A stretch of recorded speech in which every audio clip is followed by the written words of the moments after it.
ये कहानी एक भूतिया है जो आपको अंदर से हिला देने वाली है। मेरा नाम विनय है और मैं एक कंपनी में काम करता था। 3 साल के बाद मैं छुट्टी में अपने गांव आया था।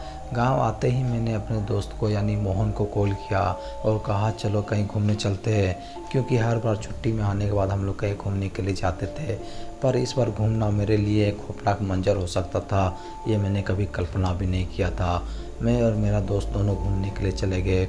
शाम होते ही हम लोग लौटने लगे, लेकिन गांव से कुछ ही दूर में एक तालाब है जहां अक्सर हम लोग बैठा करते थे। लेकिन शाम को इस बार कोई आदमी वहां दिखाई नहीं दे रहा था।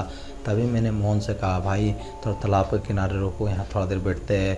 लेकिन मोहन ने मना कर दिया, लेकिन मेरे जिद ने उसे रोक दिया। बोला ठीक है रुक जाते हैं, लेकिन ज़्यादा देर नहीं रुकेंगे और चल जाएंगे। मोहन को एक कॉल आया और वो बात करते करते थोड़ी दूर चला गया। तभी मेरी नज़र एक लड़के पर पड़ा जो तालाब के किनारे बैठा था। मैंने सामने जाके देखा तो रवि है। मैंने कहा, भाई इतने शाम तक तुम अकेले बैठे हो? बस इतना कहना था कि वो मेरे तरफ ही देख रहा था पर कुछ बोल नहीं रहा था। तभी मोहन ने कहा, भाई किससे बातें कर रहे हो वहाँ पे? मैंने कहा, रवि से। तब मोहन का चेहरा हाव भाव बदल गया।